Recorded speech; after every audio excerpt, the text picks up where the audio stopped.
Good morning from me and my sort of puffy, tired face.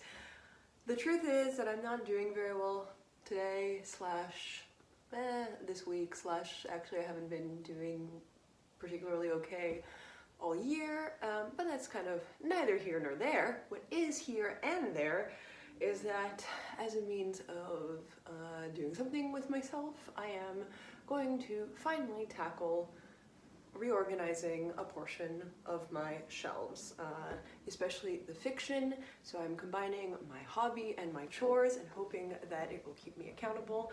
I figure I will film the endeavor. Maybe I'll get rid of some books. Yeah, let's see how I do.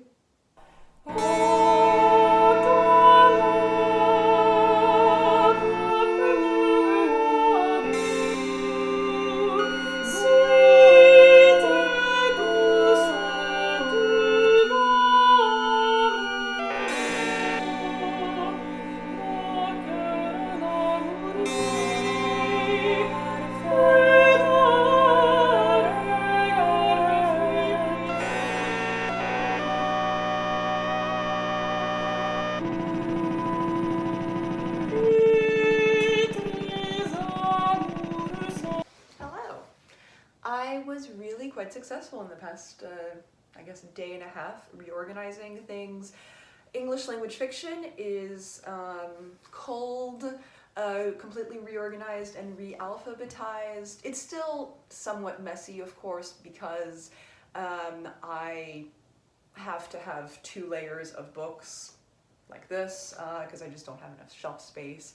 Also, all of my hardbacks are, I don't know if you can see them, yes, are kind of stacked behind me because with my double up system, I just can't accommodate almost any hardbacks in there. So, you know, there's a magical home librarian mythos that needs to be known in order to get along. I also took out all of the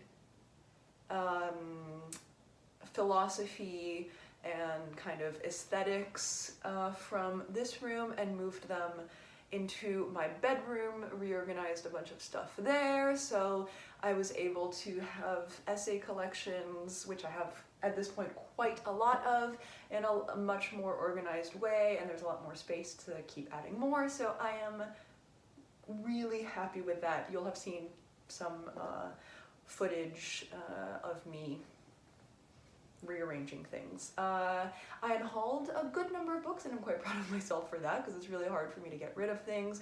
I got rid of already 2 big canvas bags of books. I actually sold a lot of them to my local used and new bookstore that I really love, Unnameable Books. So now I have a bunch of store credit there, and I'll just have to get more books. Future Sophie here. I figured I would tell you about a couple of the books or the kinds of books that I got rid of because I didn't actually film that, and if you're curious. I got rid of almost exclusively fiction because that's what I was trying to reorganize. Definitely got rid of mostly also hardbacks because they take up too much room, and in my overstuffed system, they just can't be accommodated as easily, so books of kind of equal emotional importance to me were prioritized if they were in a paperback form. Since I was selling them, I also kind of made the calculation of, do I want this, or is this a pristine, important, or good, or well-reviewed book that I think somebody else will buy? So with that in mind, I got rid of a couple of Jonathan Franzen's in hardback, Purity, which I bought a long time ago and never read, and I think at this point I just maybe never will. Crossroads, his most recent, also, which I picked up in pristine condition from the street, and I'm not enthusiastic about reading either of them. I do think that he's a very good author, and I kept the corrections, which I don't think I'll ever read again probably, but it's in paperback, so that's a kind of a perfect case in point. it can be my representative friends, and if I'm desperate to read him in the future, I can take him out of the library. Similarly, I had picked up 3 chunky Joyce Carol Oates hardbacks from the street a couple of weeks ago. I tend to kind of do some snap picking up of things when I recognize an author. I know that a book is supposed to be good and it's free, so even if I'm not overtly enthusiastic about it, I think, you know what, you never know. So I got rid of a lot of those kinds of impulse, not buys, but impulse pickups. One of the few paperbacks that I got rid of was a spiteful one. I have nothing against Joyce Carol Oates, for instance. I still haven't read any of her stuff, but I figured that I should have a kind of more coherent vision of what from her large output I actually want to read, and again, can definitely take out of the library. But I specifically got rid of The Overstory by Richard Powers because I hate that book. I understand why people like it. I understand, obviously, it's massively popular, very well reviewed, very well regarded, by certain people. I like certain aspects of it, but it really ended up pissing me off. So that one was kind of a spiteful removal from my midst. Argue with me. I would love to have a fight about this book at some point. I think I need to get some vitriol out. Some things that, yeah, I just didn't feel like I needed a physical object of, things that I don't need to write in. So for instance, I had recently picked up Francis Cha, If I Had Your Face, which I'm still vaguely interested in, but I can just take that from the library. I don't think this is a book that I need to annotate necessarily. So certain books like that I feel like I may as well just read from Libby, from a physical library copy. It's definitely a good exploration of what you or one wants from a home library. Is it a series of artifacts that are important to you, that you need to hold on to? Is it making, the right sort of library, having the right sorts of books for yourself, for others? Is it a lending library? Everybody, I think, falls on a slightly different and also kind of complex, ever-evolving part of that spectrum. And it's a bit fickle and aleatoric as to what books I decide can stay in my life, because obviously I'm keeping quite a lot and not all of them are that important to me. So I don't have a good answer as to what kind of personal librarian I am, but it is an interesting exercise in, what makes the cut, what is important for me to keep and why. Spoiler, it's a lot of things because I'm essentially a maximalist, but why did I decide to get rid of the few, comparatively, percentage-wise things that I did get rid of? It's a mystery. Anyway, back to your previous programming. I thought I would share a couple of books that I'd like to read in the next couple of months. Some of them I already was planning on reading. A lot of them are recent or relatively recent hauls that I've been thinking of, and then a couple of them are kind of gems that I found or refound in Reorganizing that I want to finally get to. In the non-fiction category, Pressed Pages, which is a new YouTube account that you should go check out, relatively recently put out a vlog in which they were reading Year of the Monkey, and that reminded me that I had picked up this book from the street, I don't know, 6 months ago, never got to it. It's very short, so I think I will maybe try to read it quite soon. I ordered for myself 3 by Annie Dillard. This includes Pilgrim at Tinker Creek, An American Childhood, and The Writing Life. The only one I've read is The Writing Life, so I'd like to read Pilgrim at Tinker Creek finally in the next couple of months. I've been meaning to read this Walter Benjamin, however you want to pronounce his name, series of essays on Baudelaire.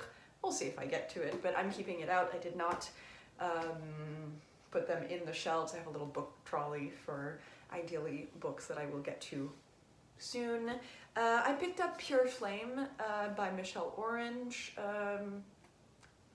about 2 months ago, I think, beginning of the summer, and I'd like to get to it finally pretty soon. From a different used book scenario, big reuse, great reuse, I always forget the store's name. I'll put a correction just to make my editing life hard. I picked up this book on Ekphrasis in Renaissance art, Poetry in a World of Things by Rachel Eisendrath, so this is a more academic text, and I don't know, I was just drawn to it, so maybe this guy. The Loft Generation by Edith Schloss is a memoir of Schloss and kind of her relationship to various mid-century painters, artists in general, and in New York. And so this I think would be very interesting. And in kind of reorganizing some books in my bedroom, I was reminded of the Bloomsbury look, which is such a beautiful book, which I think will go pretty quickly because it's more of an art book, by Wendy Hitchmough, which my mother sent me, I think it was for my birthday, so a few months ago, and this is about, you know, the Bloomsbury group's kind of fashion and aesthetic sensibility, specifically Virginia Woolf, but also the rest of them all, I think. So yeah, the cover's gorgeous. I love this color. I could just swim in this color.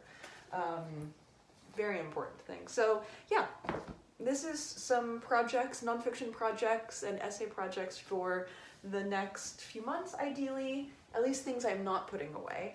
And some other recent acquisitions. Yeah, three of these are recent acquisitions, and 2 of them are things I've had for a long time that I'd like to get back to. I bought myself some more Magda Szabó. Katalin Street is another one of her novels, translated by Len Rex also? Yes. That I'd like to get to after having read both Abigail and The Door and loving both of them. I have never read Iris Murdoch, so I ordered myself Under the Net, and I'd like to get to that in the next little bit. Ulysses, James Joyce. This is the 100th anniversary of the first publication of Ulysses. The actual anniversary happened several months ago, or yeah, beginning of the year. Is it February? I can't remember. But conceivably, the conceit is that I would finish rereading Ulysses this year, this calendar year. I don't know if I'll actually do it. I started it actually 2 days ago. I read this when I was a teenager, and I really feel like I could use a refresher on it. Conversations with Friends. I picked this up off the street, I think, long time ago, maybe a year ago, and this is one that I sort of found in my shelves, in my reshelving that I had never gotten to, and I've never read any Sally Rooney, so this could be the season. Autumn could be the season. And finally, The Dud Avocado. I love this cover, by Elaine Dundee. I also picked this up at a used bookstore, obviously. This is something that Storygraph keeps wanting me to read, so, you know, who am I to argue with the great social media platforms? So yeah, this is some conceptual autumn TBR, and then whatever kind of arises. There are some various Booker books that I'd like to read. As I've mentioned before, I will actually be doing a lot more academic reading, so who knows how much of this I will actually get to. And of course, you know, I have a wandering eye when it comes to books, so I'm sure various things are going to crop up. I'm also going to read, I'm not going to fish it out right now, but next up on the Toni Morrison list of things is Beloved and Jazz, so I'd like to read those quite soon as well. I'm definitely not going to finish all of her fiction by the end of 2022, I think, at this point, but I'd like to have done a good chunk of them, so that's it for now. I forgot 2 more recent acquisitions that I would like to get to quite soon. Number 1, Henri Bergson, La Pensée et le mouvant, and I had to look this up. It is called in English The Creative Mind, An Introduction to Metaphysics, which is, I believe, his last book, actually. So some philosophy.